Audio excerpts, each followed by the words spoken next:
কাল রাত ৮টা থেকে সোমবার সকাল ৮টা পর্যন্ত সম্পূর্ণ বন্ধ থাকবে চিংড়িঘাটা উড়ালপুল।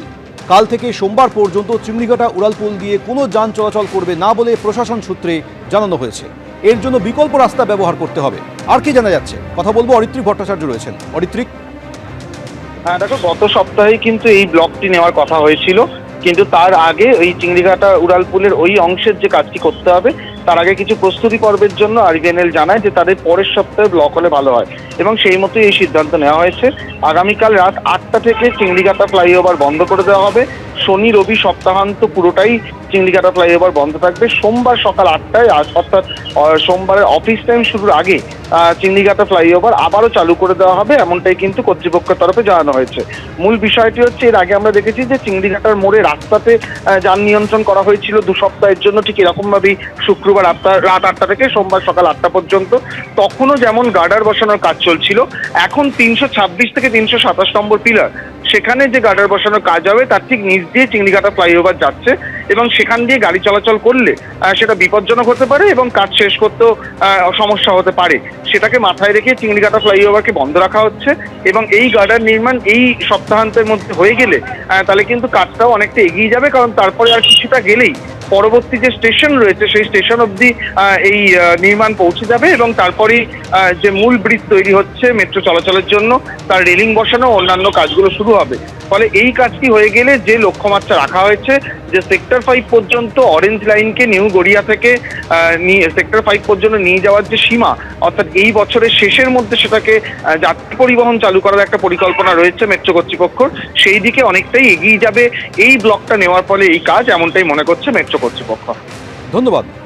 এবার কি খুলতে চলেছে বরুণ বিশ্বাস ফাইলস? শুটিয়ার নিহত প্রতিবাদী শিক্ষকের বাড়িতে গেলেন সিআইডি আধিকারিকরা। বরুণ বিশ্বাসের দিদির সঙ্গে তারা কথা বললেন। বিচার চেয়ে আগেই মুখ্যমন্ত্রীর দ্বারস্থ হয়েছে বরুণ বিশ্বাসের পরিবার। ২০১২-র ৫ই জুলাই বরুণ বিশ্বাসকে গুলি করে খুন করা হয়। কলকাতার মিত্র ইনস্টিটিউশনের শিক্ষক ছিলেন বরুণ বিশ্বাস। ১৪ বছর পার হয়ে গেছে। বিচার চায় বরুণ বিশ্বাসের পরিবার।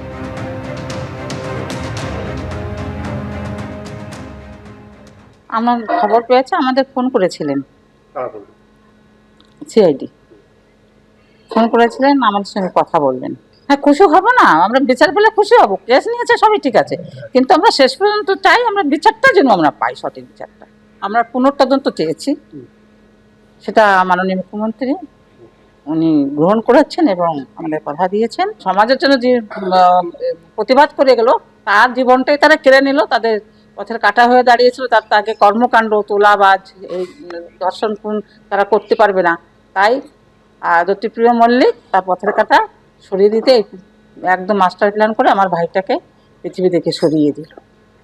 আজকে সিআইডির তরফ থেকে এসে মাননীয় মুখ্যমন্ত্রী যার কাছে আমরা আবেদন করেছিলাম, উনি সত্যি সহৃদয়ভাবে খুব প্রম্পট অ্যাকশান, এত কুইক অ্যাকশান, আমরা কৃতজ্ঞ মাননীয় মুখ্যমন্ত্রীর কাছে।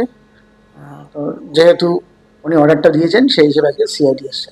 সেইটা তখনকার সরকার সিআইডিকে যেভাবে পরিচালনা করেছিল, এখন সরকার পরিবর্তন হয়েছে, এখন দেখা যাক পরিবর্তনের সরকার, আমরা অনেকটা আশাবাদী।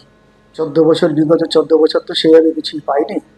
তো এই সরকারের কাছে আমরা অনুরোধ করার পরে সুন্দরভাবে যে সাড়া দিয়েছেন, এটা আমাদের কাছে একটা পজিটিভনেস, আমাদের মনে হচ্ছে পজিটিভ। তো দেখা যাক। আসানসোল বাজারে পুর ও নগর উন্নয়ন মন্ত্রী অগ্নিমিত্রা পাল যেখানে সেখানে দাঁড়িয়ে থাকা গাড়ির চাকায় কাঁটা দেওয়ার নির্দেশ।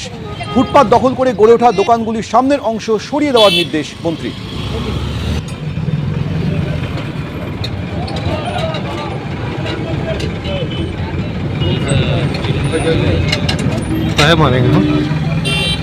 ড্রাইভার কে আছে এটা?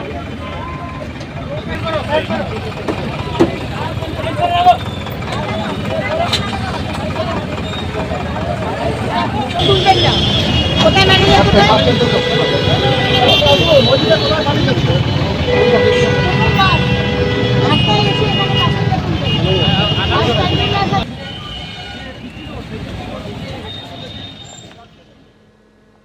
প্রথম লেভেল অফ ফুটপাথ হয়ে গেছে পুরো আসানসোল বাজারে। এখন ফুটপাথ আছে। Second level of footpath, first level of footpath তখন, সেকেন্ড লেভেল অফ ফুটপাথ যেটা আমাদের ব্ল্যাক রোড, সেই রাস্তার পাশে দোকান, ঠেলা গাড়ি, ফলের দোকান দখল হয়ে যাচ্ছে। লোকের পার্কিংয়ের জায়গা নেই, তাই আজকে পার্কিংয়ের জায়গা দেখতে এসেছিলাম। আমরা দপ্তর থেকে আজকে পার্কিংয়ের জায়গা করবো যাতে মানুষের অসুবিধা না হয়। আর বাসগুলো টার্মিনাল থেকে বেরিয়ে এসে রাস্তায় দাঁড়িয়ে প্যাসেঞ্জার তুলছে, আজকে ট্রাফিক জ্যাম হচ্ছে, করা যাবে না। বাস টার্মিনালের ভেতরে প্যাসেঞ্জার তুলবেন, তারপর বাইরে আসবেন। এদিকে বারাসাত মেডিকেল কলেজে সারপ্রাইজ ভিজিটে স্বাস্থ্যমন্ত্রী শারদ মুখোপাধ্যায়। না এমনি সার্জিক্যাল ওয়ার্ডে মানে ওখানে গিয়ে আবার হেডিং নিয়ে যাবে তো ফ্ল্যাশ মেরে পাওয়া বিক্রম ফ্ল্যাশটা বন্ধ করো বিক্রম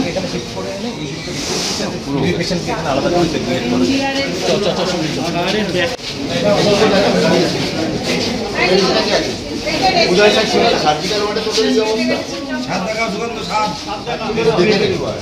না এমনি সার্জিক্যাল ওয়ার্ডে মানে ওখানে গিয়ে আবার হেডিং নিয়ে যাবে তো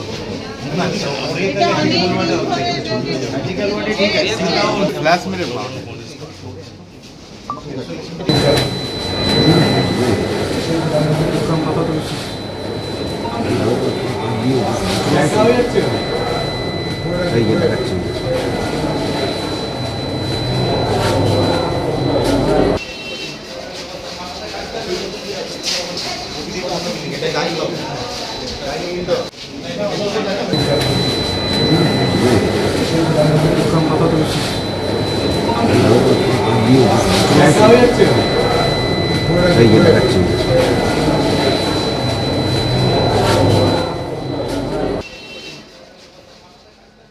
এখনো ভিজিট শেষ হয়নি, সারপ্রাইজ ভিজিটে এসেছিলাম, সুতরাং আমি রিয়েল পিকচার আসল ছবি দেখতে পাই। না না, বাথরুমের অবস্থা আরও সাংঘাতিক, শোচনীয়। ও যা বালতি আছে ওখানে মানে জঞ্জালকেও রাখবে না, সেটা রুগীদের দেওয়া হয়েছিল দেখে মেডিকেল কলেজে এরকম পরিকাঠামো কি বলবেন? তো সেটাই তো, সেই ঠিক করার জন্যই আসা। কাউকে দোষ দিয়ে লাভ নেই, পশ্চিমবঙ্গ রাজ্য সরকারের দোষ, সে রাজ্য সরকারে যেই থাকুক না কেন, এখন দোষ আমার কাঁধে। সে বোঝা যার যেই বানাক না কেন, বোঝা এখন আমার কাঁধে, বোঝাকে হালকা করার দায়িত্ব আমার। দালাল রাজ মুক্ত করতে হবে হাসপাতালগুলিকে। স্বাস্থ্য ভবনে কন্ট্রোল রুম থেকে নজরদারি চলবে, সঠিক পরিষেবা দেওয়ার লক্ষ্যে নজরদারি চলবে, স্বাস্থ্য ভবনে গিয়ে বললেন মুখ্যমন্ত্রী।